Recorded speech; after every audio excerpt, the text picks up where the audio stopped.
privada no primeiro momento e no segundo momento, uma clareza de que era preciso fortalecer também as universidades públicas, gratuitas, sejam elas uma pequena parcela de âmbito municipal, uma presença maior já nos estados e principalmente na União.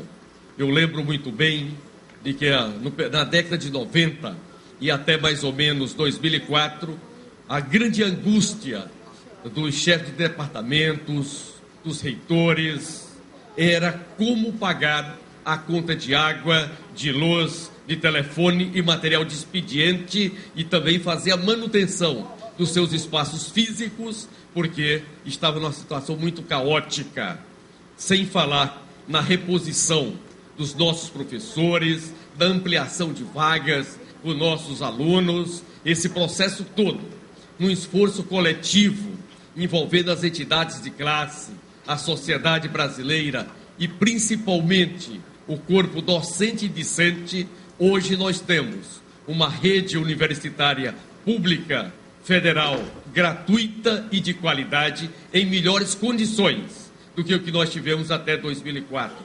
Aqui mesmo na nossa UFC, eu mesmo fui um daqueles demandado para algumas vezes e a CAGES para pedir que a conta de luz fosse adiada, a conta de água fosse adiada um pouco mais, a COELCE para que a conta de luz fosse adiada, a nossa antiga Teleceará, depois Telemar, também que nos permitisse um prazo maior para que os serviços não fossem paralisados.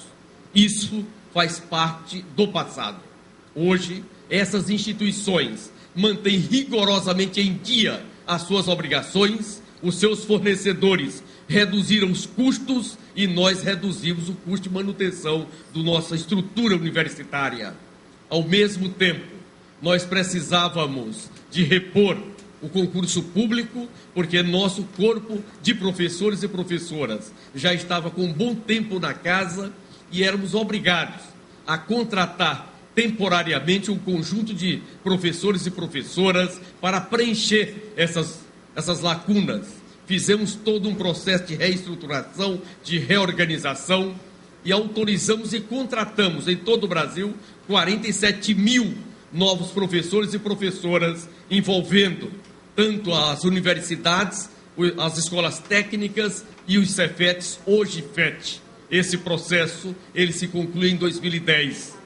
Fizemos um processo de recuperação salarial. Ainda está muito longe do que este setor necessita, mas se nós observarmos, mais do que dobramos nesse período a massa salarial, o reajuste dos trabalhadores do ensino, que é fundamental, e temos um plano de carga e carreira nesse período, e tudo isso tem trazido um reflexo muito positivo para a nossa previdência social. Se nós voltarmos também a 1988, e aqui uma parte dos nossos alunos nessa época ainda era um projeto de gente.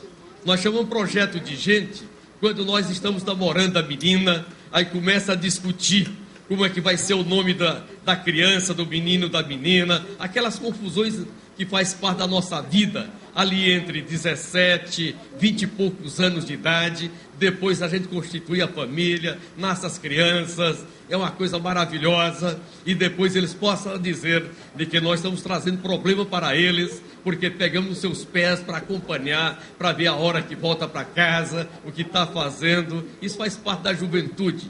Quando eu tinha cabelo, dá para ter uma ideia, né? Como faz muito tempo, também passei por isso. Portanto, gente, voltando aqui a 88, o nosso constituinte construiu um sistema previdenciário em que ele está plantado no regime geral de previdência pública básica.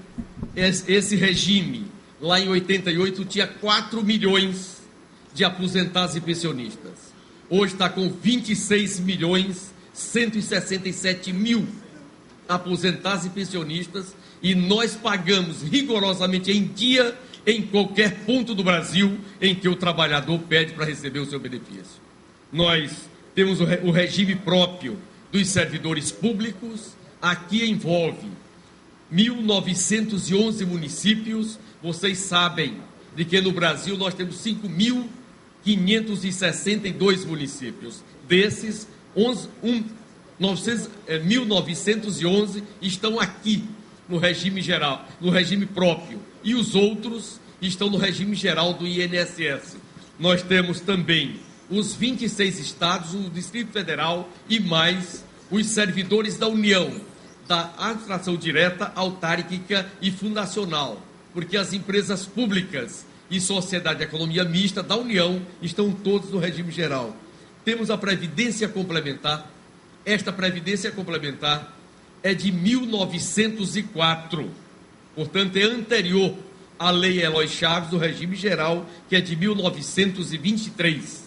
E essa Previdência Complementar foi criada nesta época porque vocês lembram de que no Segundo Império nós organizamos um sistema de proteção às viúvas e à família, porque até ali os homens, as mulheres não poderiam trabalhar. Aliás, esse direito da mulher trabalhar com o que nós temos hoje é basicamente de 1967 para cá.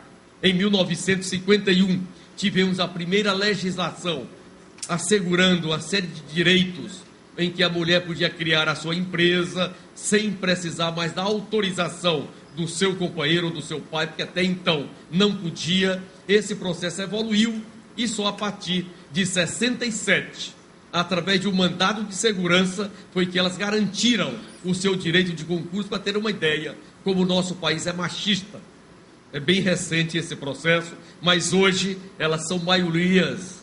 Isso é muito bom, seja na Previdência, no mercado de trabalho e principalmente no setor de serviços, que é onde requer uma atenção maior, uma dedicação maior e uma capacidade de conhecimento crescente todo dia. Por isso, essas mulheres hoje estão presentes em todos esses lugares. E temos também, a exemplo dos outros países, a Previdência dos militares, dada a sua particularidade. A próxima. Era um pouco o que nós dizíamos há pouco. Nós estamos hoje com 26.167.000, foi nossa folha agora em fevereiro, sendo 15 milhões de aposentados e pensionistas urbanos, 7.800 de segurado especial. Aqui estão a agricultura familiar, o pescador artesanal, o extrativista, as nações quilombolas e também as nações indígenas. Até 1988 não tinha o segurado especial. Nós tínhamos o chamado Fundo Rural, que era de meio salário mínimo, como LOAS, Lei Orgânica da Assistência Social. Em 88 eles foram reconhecidos como trabalhadores que são, e hoje nós estamos com 7.800.000 pessoas formais neste setor. E temos mais 3.400.000 pessoas, principalmente urbanas, que não tiveram qualquer vinculação em precatícias ou qualquer forma de trabalho formal e não conseguem se aposentar e tem um benefício velhice através da Lei Orgânica da Assistência Social. E queremos resolver isso aqui, através do microempreendedor individual, que vamos falar daqui a pouco. A próxima. O que eu dizia sobre o regime próprio, onde está a União, os estados e 1.911 municípios com regime próprio, e hoje envolvendo 9.128.000 trabalhadores neste setor. A próxima.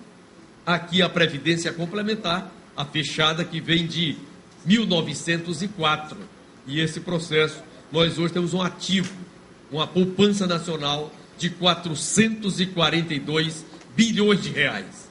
Esse processo, ele foi fortalecido, basicamente, a partir de 2003, uma grande mudança que foi feita das regras tributárias para que eles pudessem ser fortalecidos. A próxima. Aqui são os maiores fundos do Brasil. De um lado, os fundos vinculados às estatais, municipais, estaduais e federal, e do outro lado, aquelas que são totalmente privadas, sem qualquer vinculação ao setor público. A próxima. A próxima. Aqui é uma das grandes preocupações nossas, para que todo homem e toda mulher, a partir dos 16 anos de idade, possa ter proteção previdenciária. O nosso sistema, montado em 1988, ele protege o trabalhador e a sua família.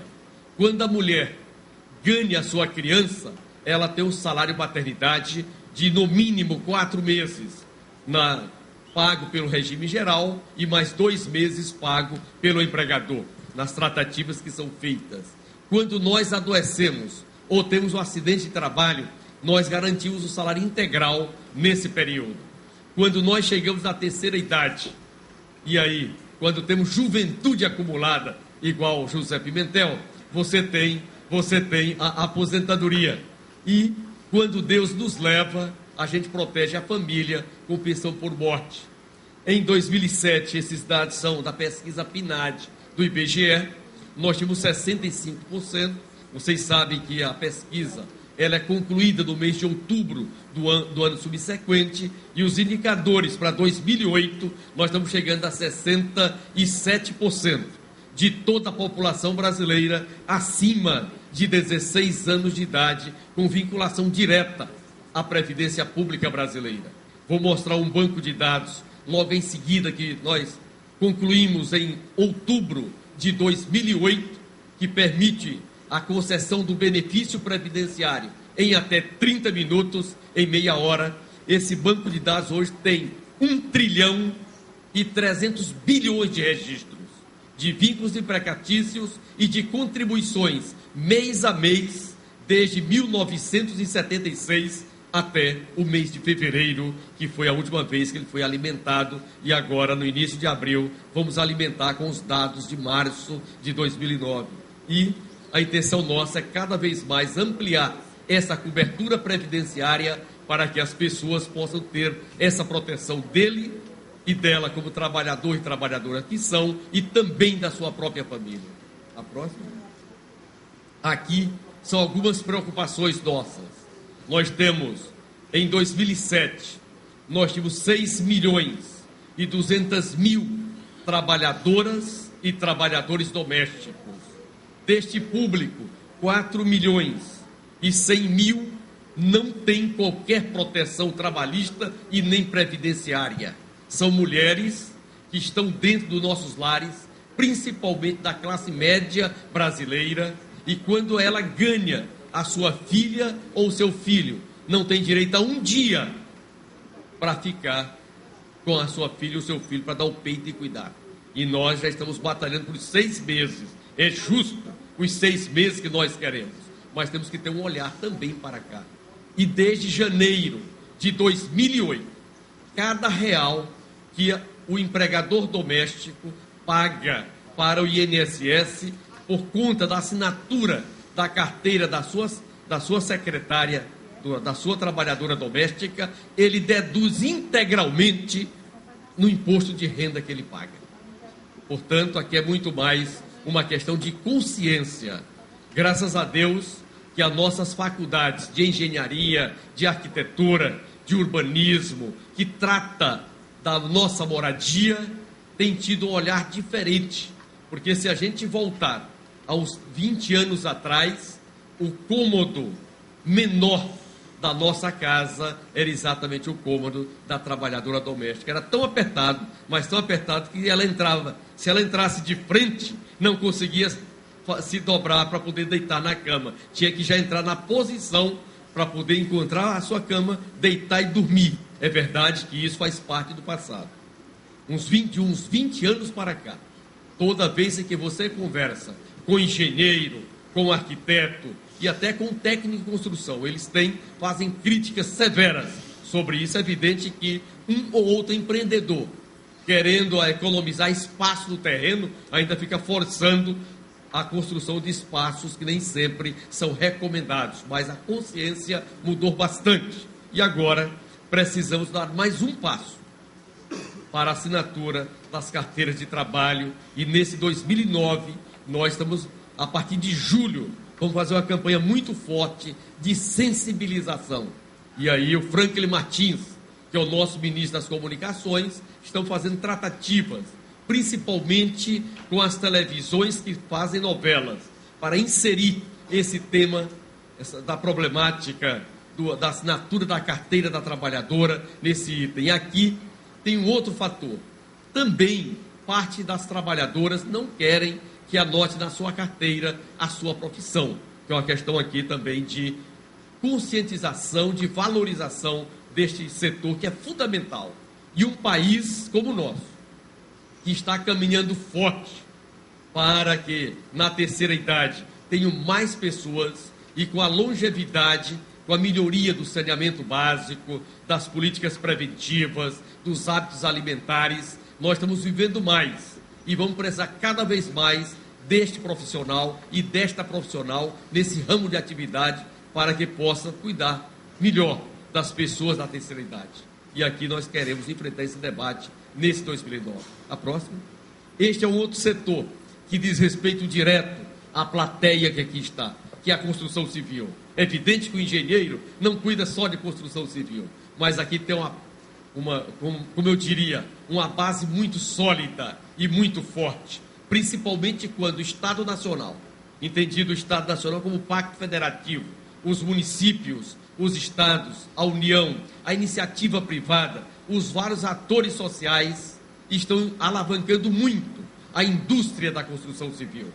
Em novembro de 2008, nós assinamos um convênio com com a Caixa Econômica Federal, o Banco do Brasil, para que liberasse algo em torno de 1.300.000 unidades a serem financiadas para os servidores públicos, aqueles 9 milhões de servidores públicos que ali nós abordávamos. E neste convênio, para o servidor público, financia-se 100% do valor da sua unidade, o prazo é maior, a taxa de juros é menor, porque não tem risco e, principalmente, você tem um processo em que permite a ele ter mais de um imóvel financiado pelo sistema financeiro habitacional. Como o financiamento era de até R$350 mil, o tamanho da unidade que eles estavam exigindo não era compatível. Agora aumentamos para R$500 mil, exatamente com este olhar, que temos uma clientela forte de servidores públicos, principalmente da União, mas também forte nos estados e nas médias e grandes cidades. E ali foi reservado a viabilização, em 2009 e 2010, de 1.300.000 unidades para serem comercializadas neste setor. Nós também temos um segmento de homens e mulheres com renda de até 10 salários mínimos, que normalmente, pelas regras do sistema financeiro habitacional, eles não tinham condições de pagar as prestações. Começava pelo chamado prêmio de seguro de vida, em que eles colocavam para as pessoas até 25 anos de idade um prêmio de 0,5% do valor da prestação. Só que até 25 anos de idade, ninguém não quer saber de comprar casa própria. Queremos saber é concluir a faculdade, é viajar, é estar ao lado da futura sogra, né? Assim, para ver se ganha a menina, porque se não tiver o aval da sogra, a gente não consegue o coração da menina. Esse processo todo, depois a gente casa e quem casa quer casa. E aí, quando você chegava aos 50 anos de idade, o seguro embutido na prestação era de 35%. Ou seja, de cada R$100 que nós pagávamos da prestação da casa própria, R$35 para quem estava de 50 anos para mais, era só por seguro de vida. E aí isso tornava impossível.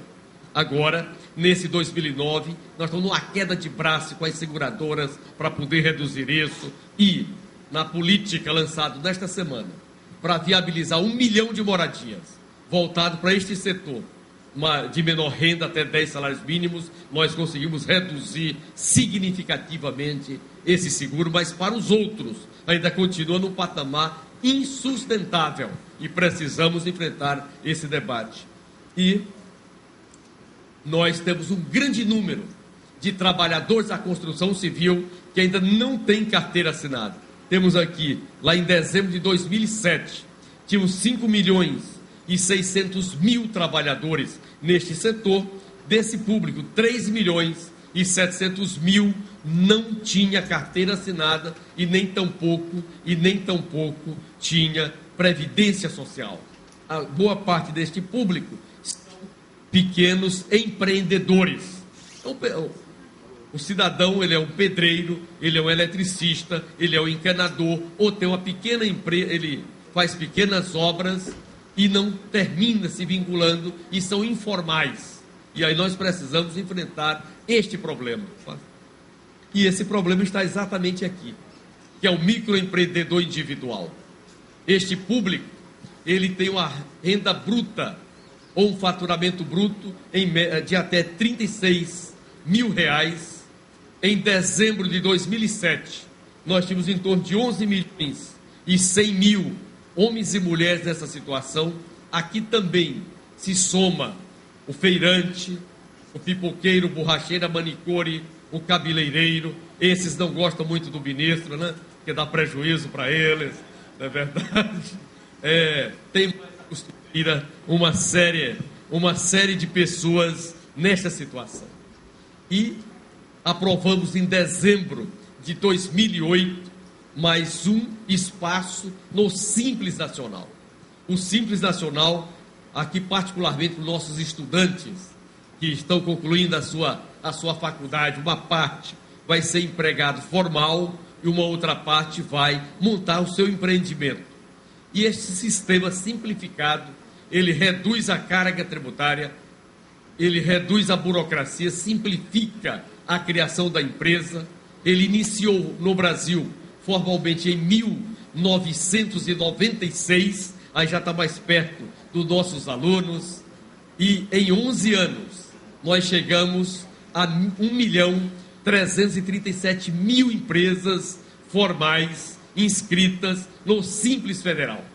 Com a reeleição do presidente Lula, em dezembro de 2006, nós tivemos forças políticas para ampliar o Simples Federal, criando o Simples Nacional. E ele entrou em vigor em julho de 2007.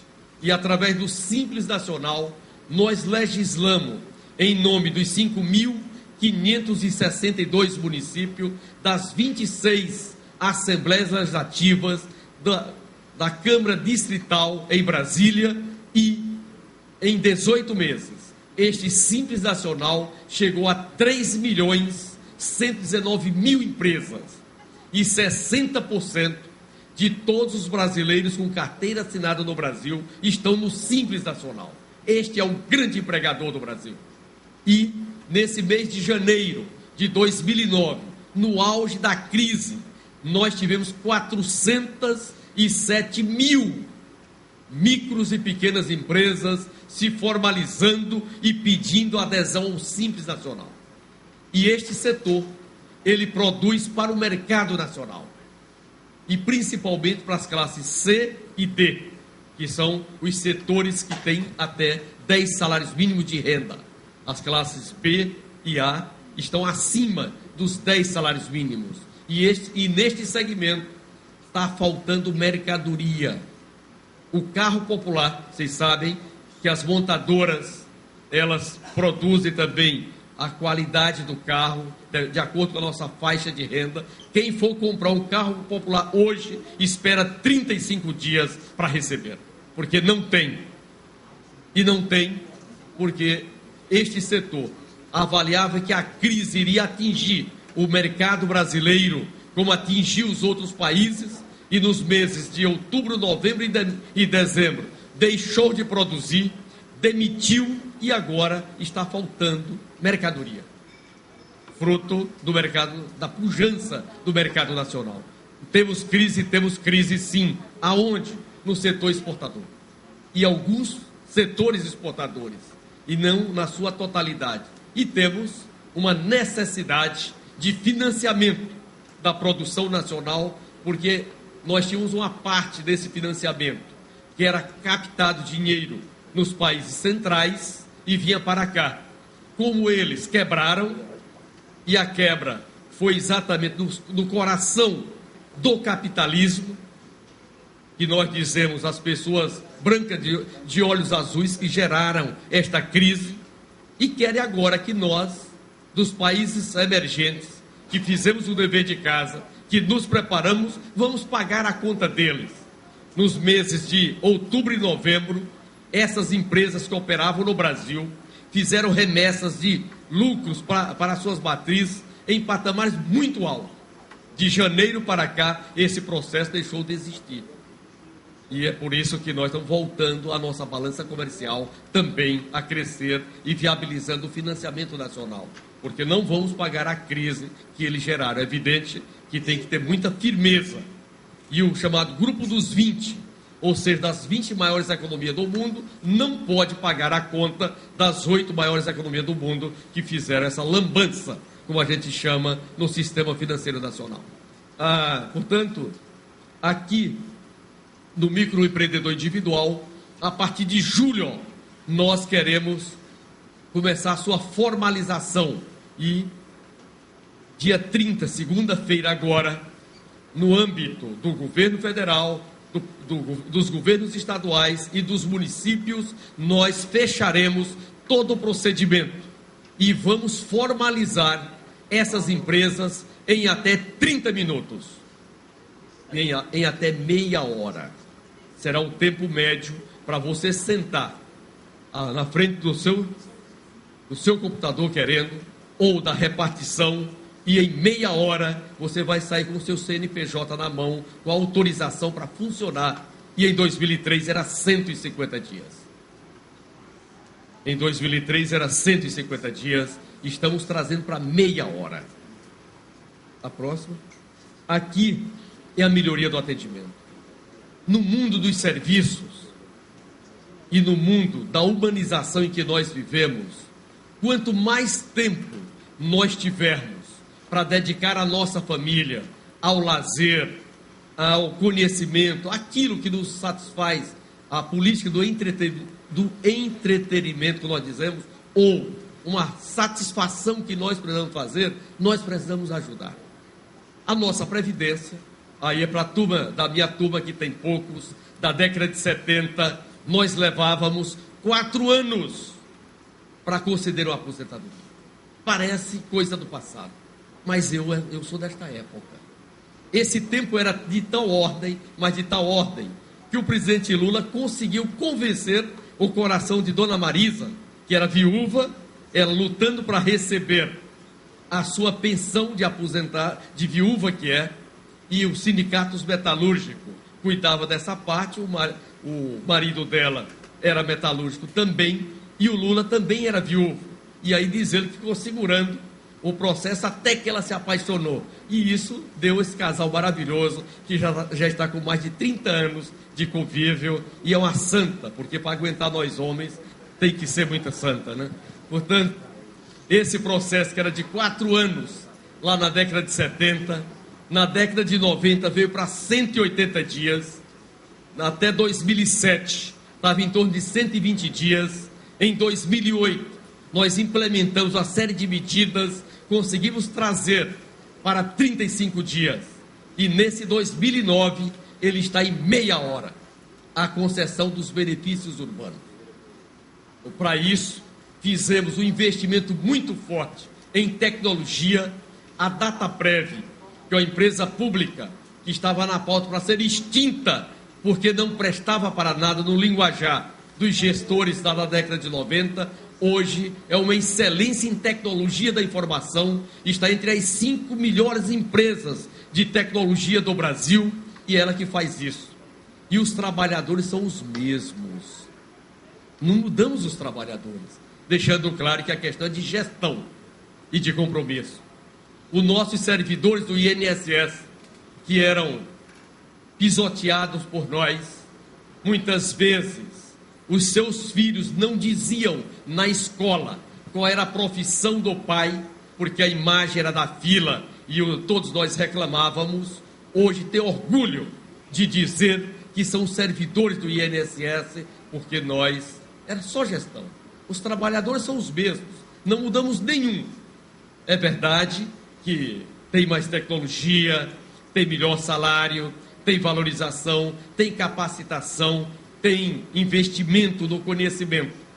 E estamos criando agora a Universidade Corporativa da Previdência Social, para que em 2015 todo servidor da Previdência Social tenha no mínimo a graduação ministrada e concedida pelas universidades públicas federais de qualidade gratuita.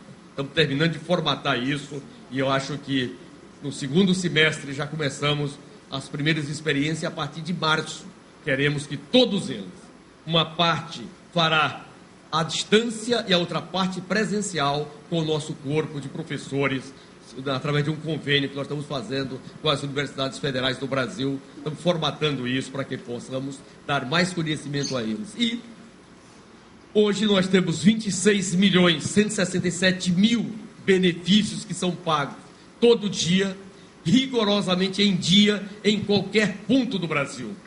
Esta folha é da ordem de 15 bilhões e 300 milhões de reais que todo mês nós colocamos na economia diretamente no bolso do aposentado, da pensionista e da sua família. Essas concessões são feitas até em meia hora. Nós aposentamos o saco de documentos e implantamos o reconhecimento automático do direito previdenciário a partir dos dados que cada um, ao longo da vida, presta ao Estado Nacional. Como é que era até dezembro de 2008? Você tinha que comprovar que tinha feito a sua contribuição mensal ao longo de 30